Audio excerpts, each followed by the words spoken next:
Welcome everyone. Thank you for joining us for today's webinar.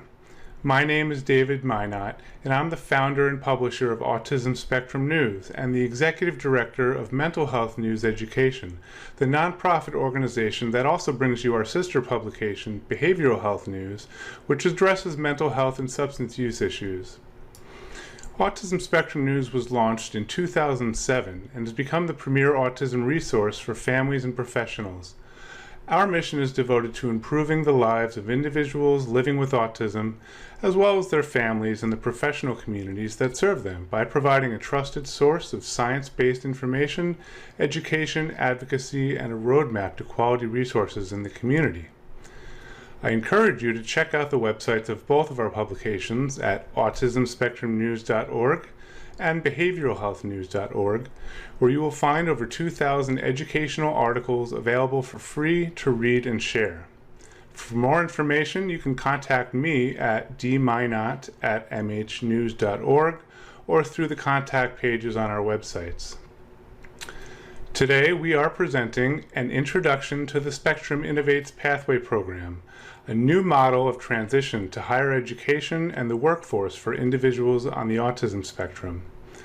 Our speakers today include members from the Spectrum Innovates Pathway Program curriculum team, including Faraz Achu, Acting Executive Director, Chief Financial Officer, and Director of Spectrum Innovates, and Spectrum Innovates Pathway Program Admissions Team Member. Eleanor Bednarsh, Director of Programs for Spectrum Innovates and Spectrum Innovates Pathway Program Curriculum Team Member. Sam Alba, Social Emotional Learning Facilitator for the Spectrum Innovates Pathway Program, Spectrum Innovates Advisory Council Member, and Spectrum Innovates Pathway Program Curriculum Team Member. Hope Chafian, Spectrum Innovates Advisory Council Member and Spectrum Innovates Pathway Program Curriculum Team Member. And Patrick Waters, Spectrum Innovates Director and Spectrum Innovates Pathway Program Curriculum Team Member. Just a little housekeeping before we get started. We will be recording this webinar and it will be available on the Autism Spectrum News website in a few days. Throughout the webinar, all attendees will be in listen-only mode. There will be time reserved at the end for questions and answers. If you do have any questions, you can submit them by clicking on the Q&A icon located at the bottom of your screen. With that, let's get started. We will begin with a 90-second video, followed by an interview with our speakers. Presenting Spectrum Innovates Pathway Program. Making the move from high school to college or the workforce is the greatest challenge for autistics today. Dismal employment statistics reflect this reality. SIPP prepares students to succeed in higher STEM education and enter the workforce in advanced technician roles. SIPP merges the essential components of technical and academic learning while developing social, practical, and workforce skills necessary for the dynamic roles required in today's job market, a crucial step to sustained competitive employment and adult independence for autistics. SIPP is a prototypal, strengths-based transition pathway program for those on the autism spectrum who share a common passion for aviation, aerospace, engineering, and related fields. It fills a void in autism research through its commitment to translational research, collaboration, and sharing of outcomes. Course concepts and instruction are made relevant, absorbed, and reinforced through the Innovation Hub, a project-based, integrated counterpart to the classroom learning. Projects model real-world challenges, reinforce existing technical knowledge and social-emotional skills while fostering their further development. Designed as a bridge year to college or employment, SIPP students receive a certificate upon completion including 13 college credits and receive fast-track admission to Vaughn College of Aeronautics and Technology, our partner institution. Wonderful. That was very informative. If you missed some of the contact information at the end of the video, don't worry, because we will be emailing you all the contact details you need, as well as a link to view the recording of the webinar. Okay, let's begin our interview. Our first question is for Eleanor. Eleanor, How did a simple question posed by a parent observing his autistic daughter and her friends spark the creation of Spectrum Innovates? In 2015, an autistic teen's father was very concerned about the lack of programs to prepare autistics for sustained competitive employment and independent living. And at that same time, he realized that significant executive function capabilities emerged among his daughter and her autistic friends in a passion-driven environment. And he wondered, could this be a key to a new kind of transition model? He was determined to find out, and he decided to create a transition program designed to engage strengths through passions, or SAIs, and assembled a team that gave form to the concept of Spectrum Innovates Transition Program. The father in this story is my brother, Bob Simpson, the founder of our organization. Among my initial responsibilities as director of programs was finding research and experts in the field whose work aligned with our premise, somewhat challenging 5 years ago. And at the end of a meeting with Fred Volkmar in 2016, after presenting our model, Fred said to us, "Someone has to be the lead rabbit, go for it." And he suggested that we conduct informal research to collect anecdotal observational data. Of course, we took Fred's advice and developed the Spectrum Innovates Autism Makes workshop series to study our methodology in action. Our goal was to design the optimal transition program experience, and what we learned from those workshops could be its own webinar. In 2018, Vaughn College asked us to develop and implement a pathway program for them. SIPP, Spectrum Innovates Pathway Program, was born.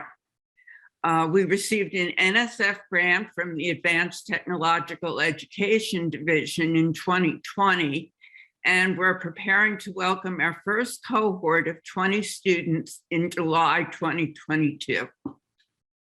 Patrick, what is unique about your approach? Oh, we've got a couple things here.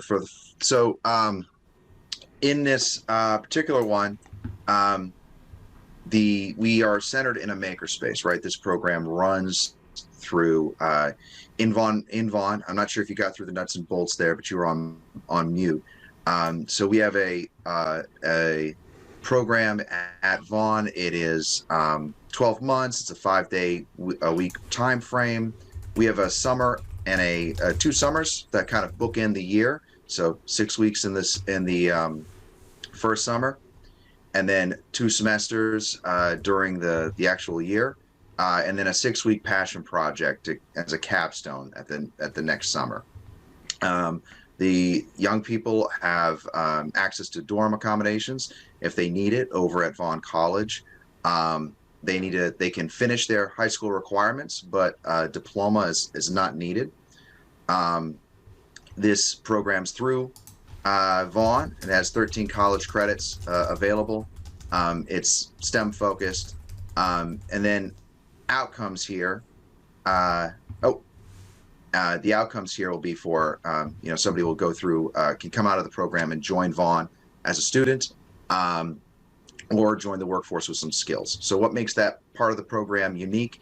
It's the first part is the makerspace. So a makerspace is we call it the innovation hub. It's a place for young people to kind of build their dreams, the way I say it. But it's a space full of tools and a community that helps a student jump into the process of design, process of executive functioning, planning, and executing their work. And it does this in a really unique way because it engages your passions. It's broad enough that a big group of people can come in and find something that they're passionate about. And it's like the tools, right? Everybody has their own passion, but the tools help build it. And this makes the process of learning, enjoyable and kind of addicting. You want to keep going back into the space. A couple other things that make us unique. We talked about the time that's in the Innovation Hub. Students have about 10 to 20 hours that they're scheduled in the hub. We have certification programs that we're going to be offering the students. We have challenges, design challenges, and they can work on individual projects and receive individual help from their other classes. And we have in-classroom SEL integration with our social emotional learning facilitator. The last piece that's really neat is it's a competency-based program. So we are interested in getting a student to from where they are to making sure that they can do the things that we ask them to. And rather than chase that down on a timeline at the end of the semester, at the end of the course, we have a competency-based program. So when they achieve those objectives, it's a process. You keep going back, you keep checking in, you choose your path to how to get there. As you finish up, you check off those competencies, and we are able to. We're talking to the Vaughn faculty with a number of our courses, and we're integrating this model throughout their coursework also. So that's pretty cool. Great. Now that we have Firas with us, what are the nuts and bolts of the SIPP program? Okay, so sorry about that, but at Spectrum Innovates, our mission is to maximize the potential of autistic individuals through innovative programs and initiatives. The goal of Spectrum Innovates Pathway Program, or SIPP as we call it, is to help prepare autistic students to enter higher education and careers in advanced technological fields. Vaughn College of Aeronautics and Technology, our partner institution. SIPP is designed as a bridge year to college or employment and is for individuals on Spectrum whose passion include aviation, aerospace, engineering, and related STEM fields. Today, those fields include disciplines such as analytics, UAVs or drones, animation and digital technology, coding, cybersecurity, mechatronics, and a variety of other high-growth, in-demand fields of work. SIPP is a 12-month program that begins with a 6-week orientation. The orientation is followed by 2 semesters where pre-calculus, a Canvas course, and English composition are taught. Semesters consist of 5 full days per week for 15 weeks. The program concludes with a 6-week residency experience and a final industry-related passion project. Within the coursework, students will extensively learn and utilize SolidWorks, an industry-standard CAD program, and become eligible to take the SolidWorks certification exam. Students are taught by a co-teaching team of SIPP and Vaughn faculty in a fully supported cohort of 20 students who share similar focused interests. SIPP is for autistics who have completed their requirements for high school or for those who may have previously tried college. A conscious decision was made to not require a high school diploma to allow students to continue any mandated support services and funding streams during their time in SIPP. Students experience campus life while at Vaughn, and dorm accommodations are available for students who are out of range of daily commuting. Upon graduation from SIPP, students receive a certificate of completion, 13 college credits, and fast-track admission to Vaughn College and their numerous certificate and higher educational opportunities. Thank you. That's a lot, and that's very interesting to learn. What outcomes do you envision for your students?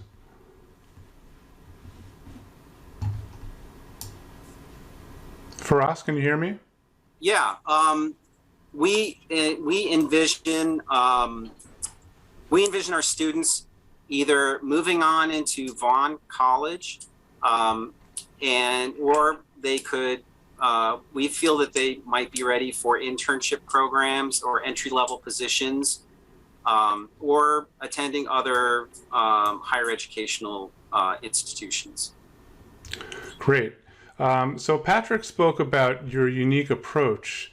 Sam, to follow up on Patrick's question, can you tell us more about your strength-based approach? Yeah, absolutely. So on an individual level, in terms of a strengths-based approach, we're going to identify the student strengths with them. So, kind of a co-working model where we look at everything that they've been doing, and then they also go inwards and look at their own strengths and then use those as building blocks for their other skills. So, for example, say one student may have a strength in brainstorming during the design process. This is something that they can contribute to their group, practice, gain confidence in, and then other students can learn from them. And then together as a model, kind of build on each other's strengths. And then overall, for a group level, a lot of autistics have commonly experienced strengths, and we really just want to create a space for these students to work with these strengths, bring it into their own academic and workplace activities, and just create really just space for them. Great. Sam, can you please also tell us some more about passion-driven cohorts or special area of interest? Yeah, so special areas of interest can really create an avenue for learning. So students also have the opportunity to use this special area of interest as a career down the line, but also really just to engage their passions and motivate them to learn. And then on top of that, when you're surrounded by a group of 20 other individuals who share the same interests as you, especially if you're autistic and it's really something you're passionate about, that's just a huge opportunity for friendship and connection, and just genuine autistic friendship. So it's just a really a space for students to experience both of those things. Sounds wonderful. This question's for Hope. What goes on at the Innovation Hub, and what sets you apart from other programs? Well, I know that Patrick talked a little bit about this. The Innovation Hub is where all the fun stuff happens. There are going to be lots of tools, and the tools that we have actually help you, you learn in certain ways with the tools that you have. So they're going to do coding. We're going to have microcontrollers in there. There's going to be a lot of machinery to do wood cutting and learn how to design in 3D. It's going to be a place where there are challenges, design challenges, building challenges, coding challenges. And it's also a place where we hope that integration with the work that they're doing in their coursework in pre-calc or SolidWorks or robotics or drones will continue in the Innovation Hub so that they can continue building on skills. And that's where this competency-based assessment comes into play also, because they'll be introduced to concepts in those classes and have lots of opportunities to show their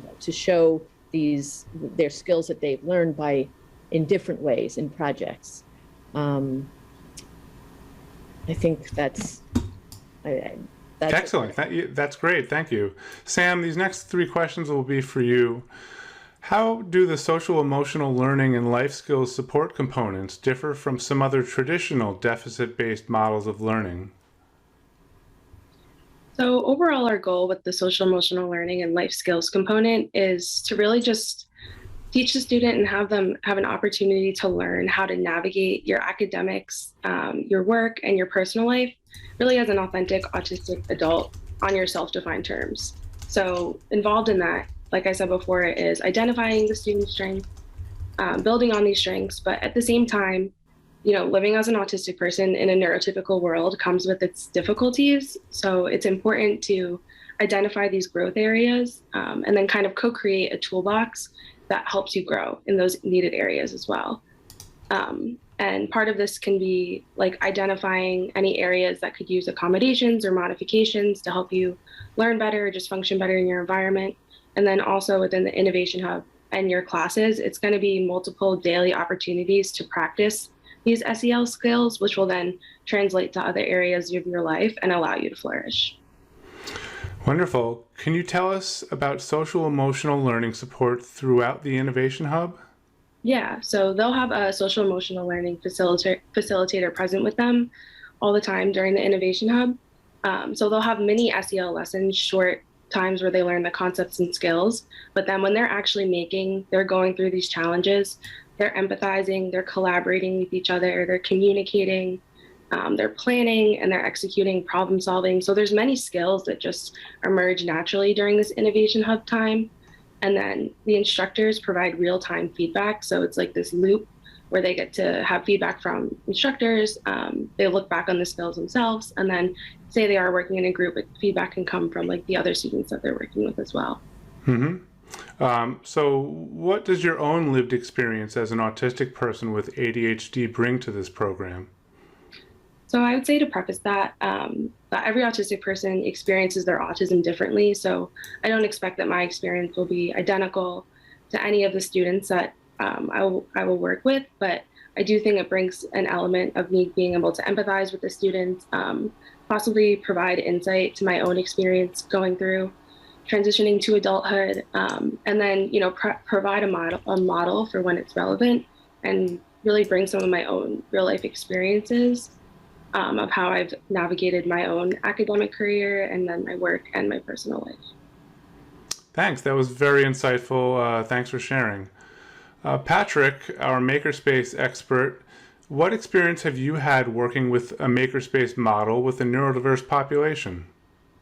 So we talked a little bit about the SIPP program, right? We've been offering these maker-centric programming opportunities, workshops over the course of the last 6 years, gathering evidence, data, doing our own, building our own models of how this works.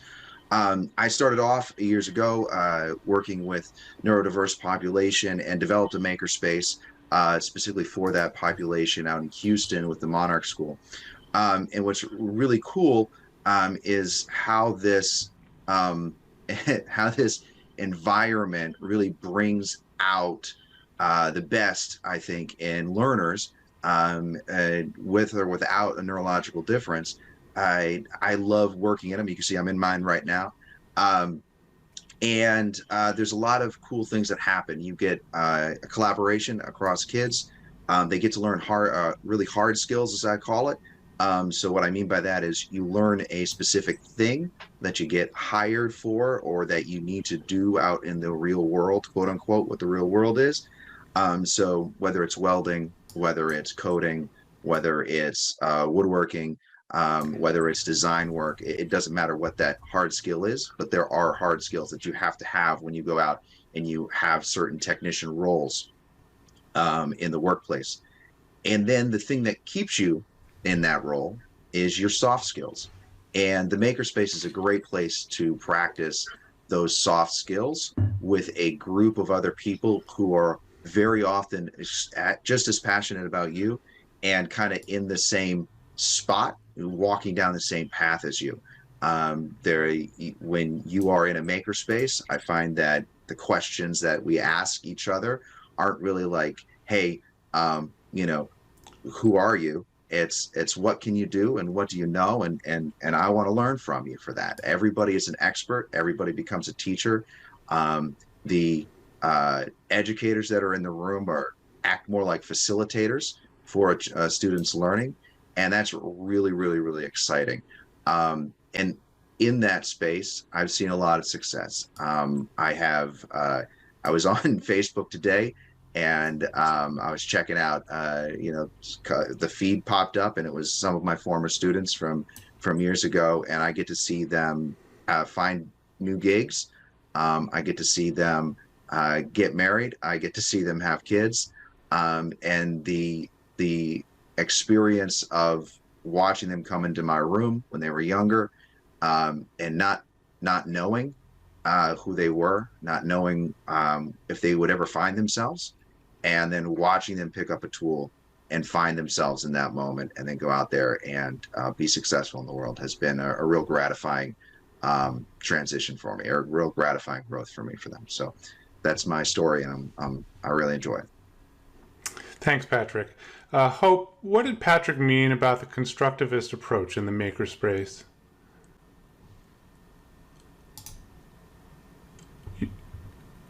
The constructivist approach is one where you are given tools and you're given the chance to explore and understand the world around you, or with these tools, and to build your own understanding of things. And this is like Piaget, this is Dewey, this is Seymour Papert, this is this is a way of thinking and about learning, and it's where you have a collaborative environment, you have people doing the same thing, and it like people said before, there's not a teacher at the front of the room, it's a guide, it's a coach.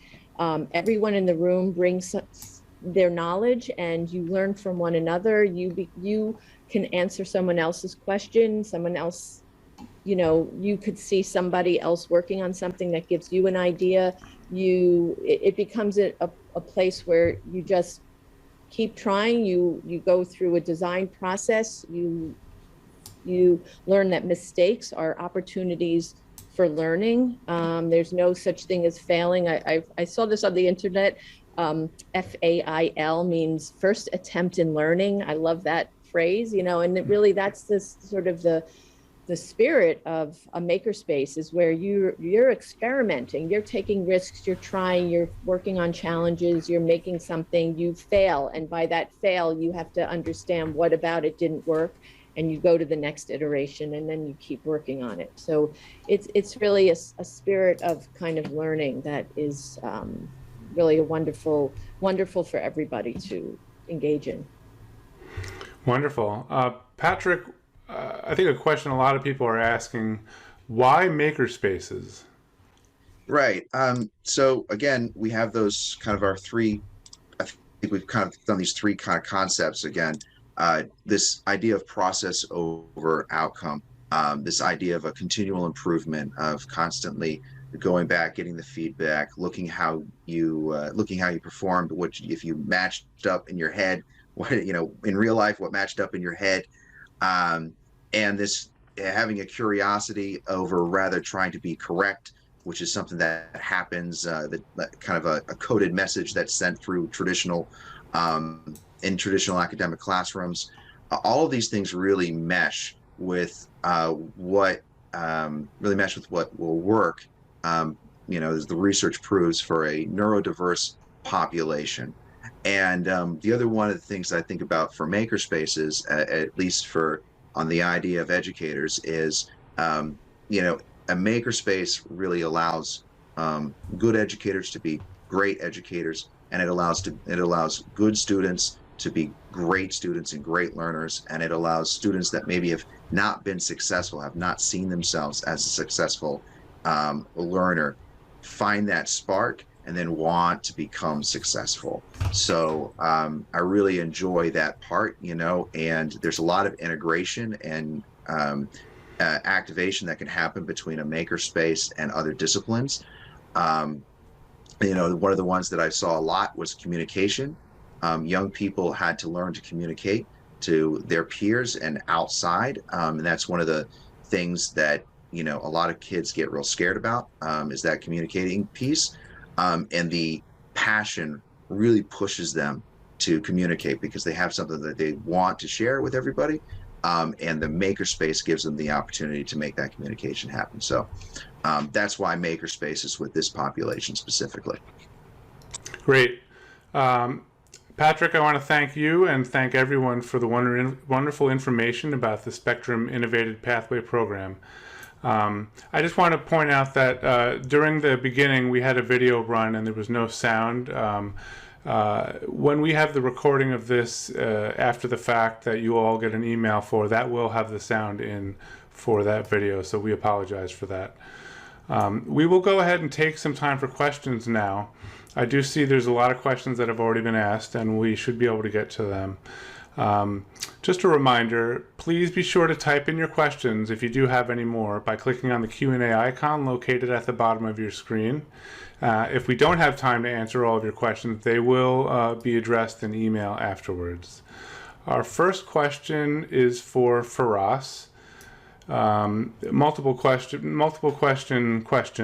We'll start off with, can you explain what the application process is like? Okay. So the SIPP is a limited access program with an additional application process for admission based on selective criteria. Potential candidates must successfully meet, they have to be 18 years of age, The upper limit is 23, but there is some flexibility based on individual circumstances. As I said earlier, some may have tried college and maybe not been successful. They would be candidates for us. They have to have a documented diagnosis of autism spectrum disorder and provide certified test results. They have to provide proof of completion of their state's high school requirements.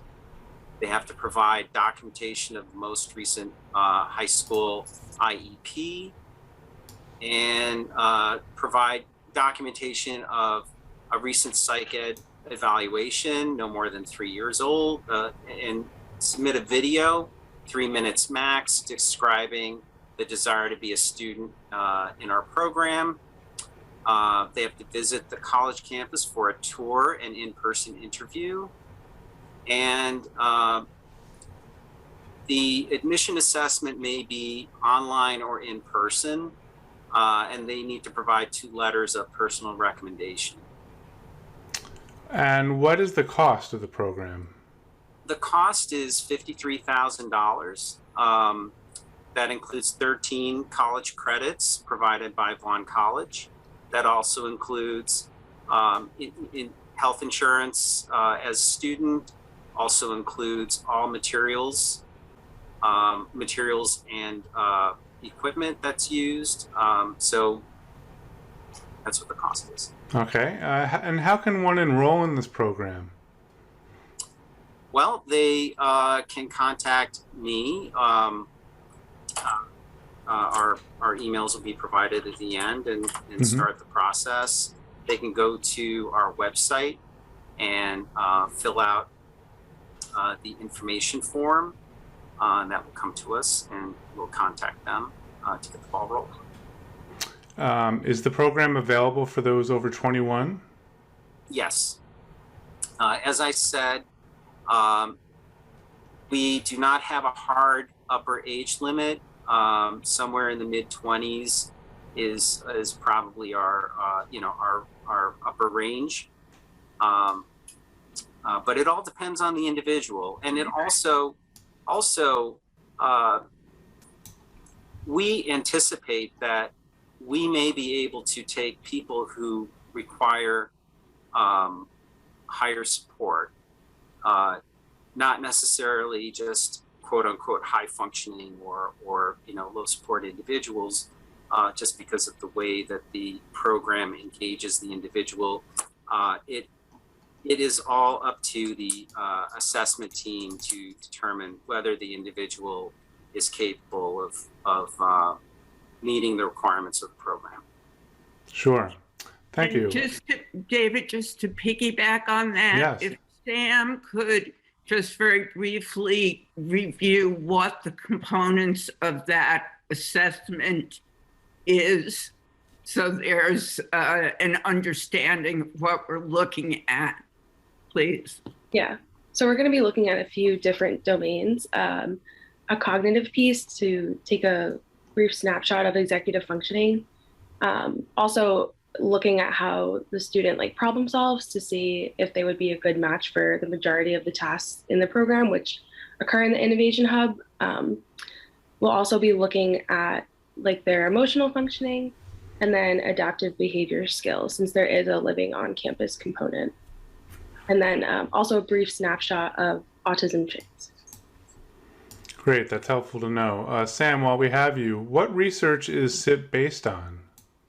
So I know Hope mentioned a bit before about the constructivist approach, but we have taken a full look at models of cognition and empathy and how they've manifested in autism, and those models kind of over time to get an idea of really what, how you think about autism now. So we've also looked at the Center for Occupational Research and Development and just what technology jobs are going to require in the future, which is many soft skills like problem solving, communication, interpretation, and design. And then, like we mentioned before, just calls for research on engaging special areas of interest for autistic individuals in school and the workplace, and then building on that research by utilizing those as strengths in interventions designed for autistic. So I'd be happy to share a list of some of our citations, or I think there's some listed on the article that's also posted online as well. Great, and we will be linking to that in the post for this. Sam, what makes this approach new, or how does it compare to other approaches such as the college internship program? Yeah, so our approach is new because we really brought together the experiential learning of makerspace with practicing social and emotional learning life skills. And what also makes it new is that it really is a very neurodiversity affirming approach with a strengths-based perspective. So looking at autism and what it means to interact with your environment as an autistic person, what are your natural strengths, and what are also some difficulties that come along with it, and how can we best, support your support needs and figure out systems for learning for you and systems for functioning that are going to carry through your adulthood, really. And how we compare to other approaches such as CIP, we are a bit of a different approach. So everyone is pursuing like the same passion. We are specifically related to STEM right now at Vaughn College. Those are just a couple. Okay, and just a few questions for you about social emotional learning. Why target social emotional learning and life skills? Yeah, so as I mentioned before, a lot of the jobs of today require great soft skills to maintain. You also need technical skills in any job, right? But to really maintain that successful, sustained employment, soft skills are crucial. And then also learning how to function as your autistic self. I know I keep saying that, but really to prepare you to enter these roles in the workforce with an idea of what accommodations you need to really be successful. Chances to practice these skills so that you're not encountering them for the first time at your first job or at a different university. So we really want to give our students these explicit opportunities to build these support systems and these life skills so that they can succeed in whatever path they choose. Absolutely, that's very important. What does the social emotional learning process look like? So I'll just give like a brief overview, but students will have mini SEL lessons where they just are introduced to the SEL concepts and skills. The lessons will typically start with like a short self-regulation practice. So it could be stimming, doodling, we'll introduce a ton, and then students will figure out which ones work for them. We'll incorporate instructor models and real life examples of how to practice these skills. And then they'll also have opportunities for reflections, maybe short worksheets, group work, and they'll have an SEL journal where they get to record all of this stuff and keep track of it so that they can take it with them in the future. And then most of this learning is going to be happening during the Innovation Hub, right? So they're introduced to these concepts, but it's just a short part of their day. It's really, the learning is going to be happening in action when they're engaging in this design process, when they're making, and then getting feedback in real time so that they can try again and really try to achieve these competencies at a pace that works for them. Great. And finally, Sam, what topics will be covered in social emotional learning? So we pulled topics from Autism Education Trust and their progression framework, and then also Cassell.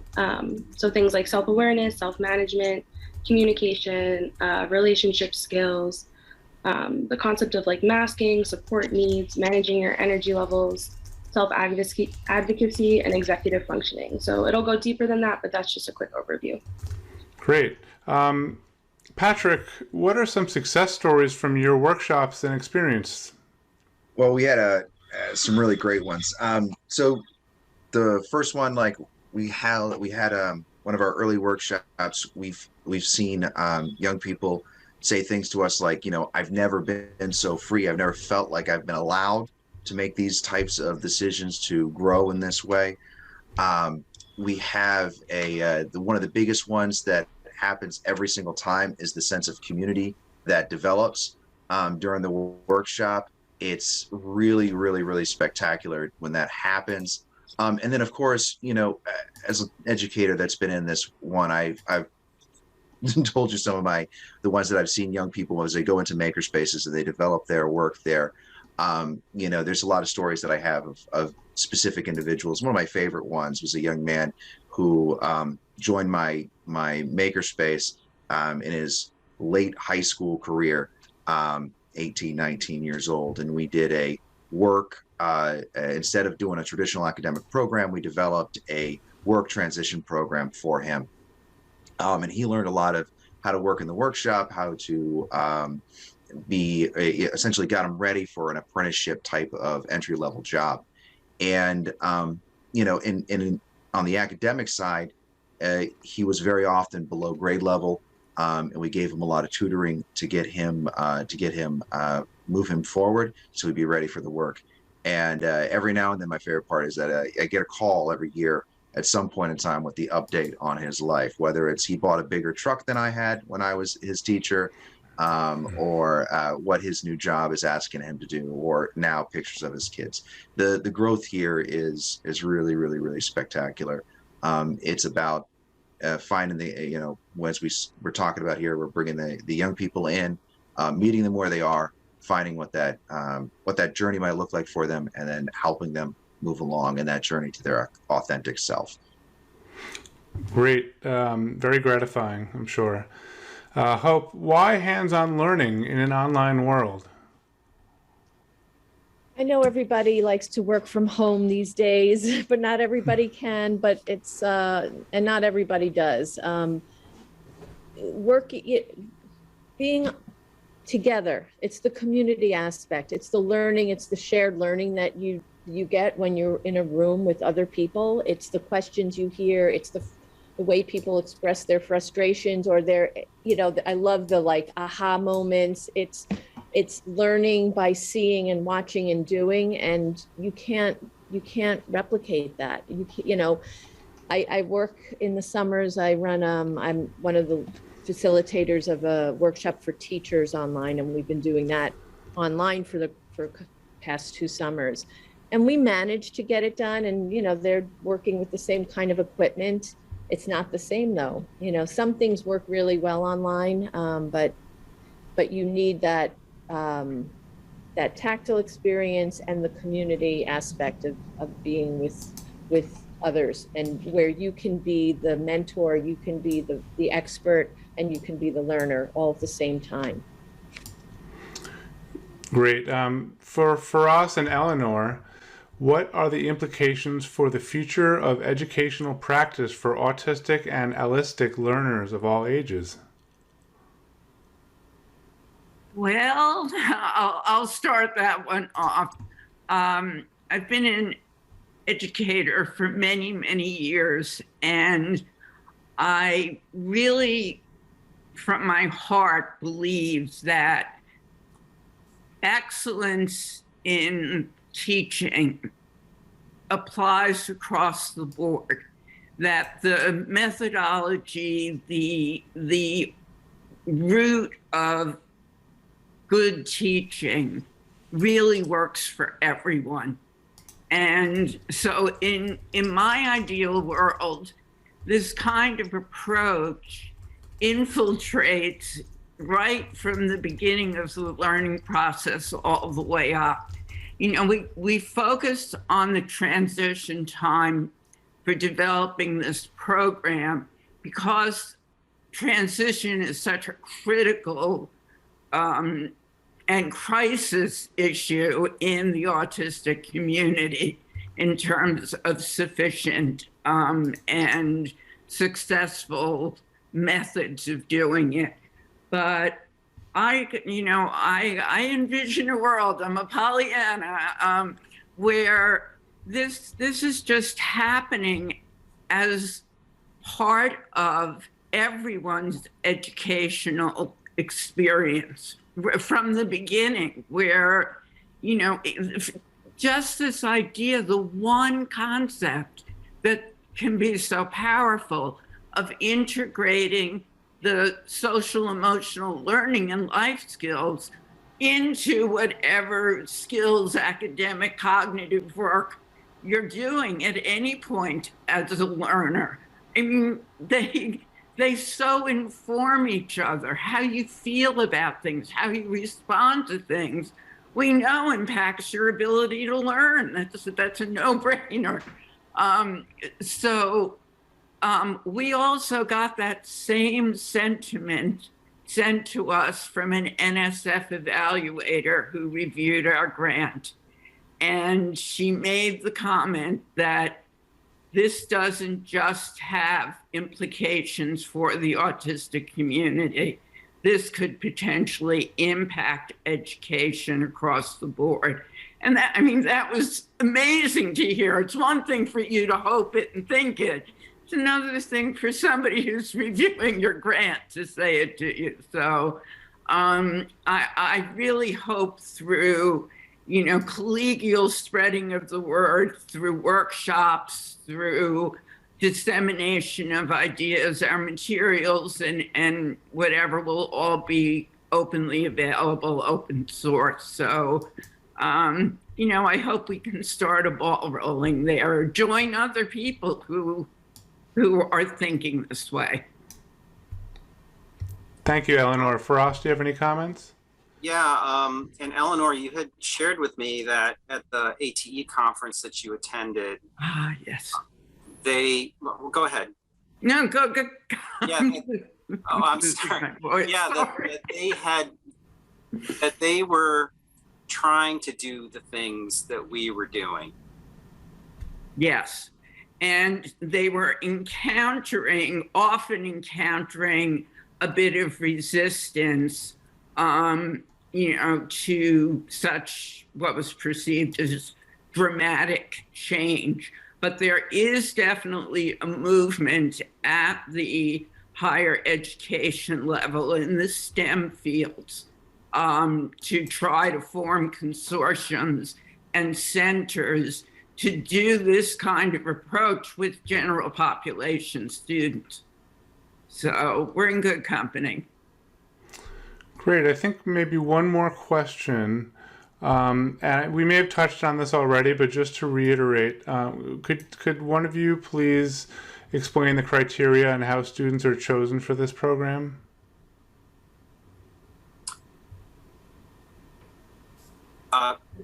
The criteria that I went through, or Sam? Yeah, I think so. If you could just say that. Okay.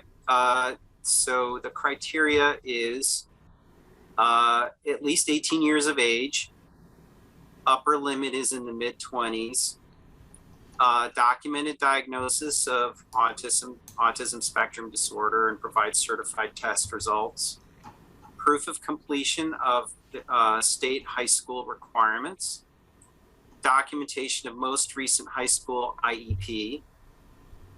Provide documentation of recent psych ed evaluation, no more than 3 years old.